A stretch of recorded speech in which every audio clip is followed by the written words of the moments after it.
Welcome back. It's your favorite friendly neighborhood CEC, favorite African nomad, favorite A for okay, anyone you want to say as long as it starts with fave, it's good. And it's great to have you back in the series. I'll start off by explaining the different categories we have in the calendar, in the Hub's calendar. As of now, it's still evolving, but there's introspection. So there will be check-ins, there will be reflections. There's unplug and play. I think that's pretty easy to get. Elements of playing or unwinding or detaching from things that are mentally tasking for a moment. That's unplug and play.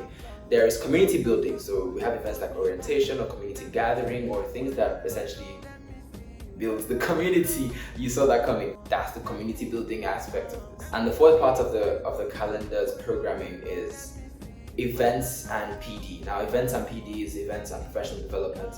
Could also include personal development, but that's the theme of events and PD. Our focus on this story for our trip to the OV is events and PD because it was sort of an event. But the thing is, they're not mutually exclusive. So in as much as this was events and PD in terms of which skills do you use to develop yourself professionally when you're coordinating events and trips like this, it also included elements of community building, of the unplug and play aspect as well. So these categories are not always mutually exclusive. Alright, so for those who were not able to guess what OV stands for, what OV stood for, it still stands for it. It's orphanage visits. Yeah, and this one was a student-led event. Why did we do this might be a question some of you might be asking. The intention behind this sometimes is difficult to explain in words, but here's an attempt. Less about statements, but more about questions. So how do we practice giving? How do we reflect on our privilege? How do we remain grounded in generosity as ethical and entrepreneurial leaders? Those are the guiding questions that surrounded the trip and drove its cause.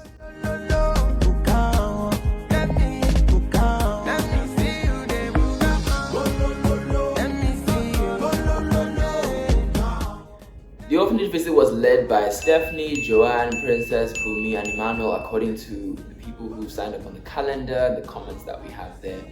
And snaps to Joanne. And the place we went to was Kankobe Children's Home in Mpigi. Sadly, but not too sadly, I only got pictures and no videos of the OV, so that's what I'll show through the episode.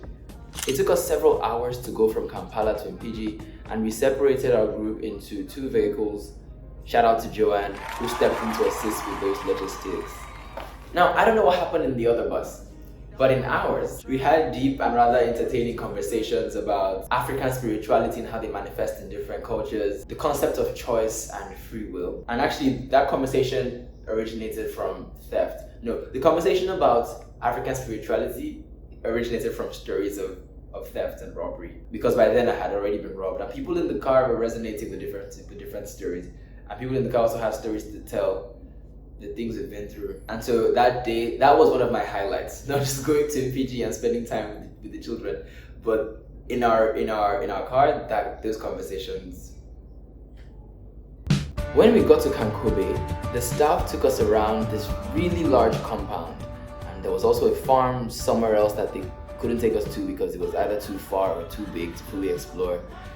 We saw the residences or the dorms where the children slept, and of course the boys' dorms and the girls' dorms. We went into a room or 2, we saw their roasters, we went to the kitchen, we were taken to the admin block, and there was also a place where they kept rabbits.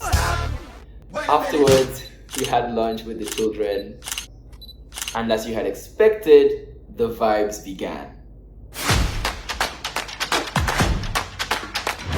We played football with them. This picture is my favorite shot during that game. There was volleyball, there was tug of war that did not go as tug of war should go. There was a game of African bend down that evolved into a whole new icebreaker. And another 1 or 2 that involved a guitar running around a circle. It was really fun. But shame I forget the name of that game. Maybe the explorers will remind me or remind us in the comments below. At last, the day came to an end, and the time had come for us to return to Kampala. But before then, we gave them the gifts that we had brought for them and took some parting pictures. On our way back, and I don't completely understand the geography of it, we stopped at the equator, which was really cool. I felt it made me feel equated. No, but on a serious note, it was cool. And we also got some pictures. On that way back, we had to stop by, there was a roadside market and we were buying animals, not live ones, of course. I'm not sure I recall the local names for them. Grilled chicken, grilled meat. I'm just thinking of suya, but I've forgotten the name. Then chapatis, got some drinks. That road trip was a vibe. I mean, for me, that worked. Anyway, I'll share some pictures and clips with you now. I don't have clips, do I? I just have pictures. Yeah. I'll share this with you now. Don't forget to subscribe, like, and share. Stay tuned because you don't know what's going to be coming your way. It's your favorite A for African Nomad and also for our OK. And I'll see you in the next one.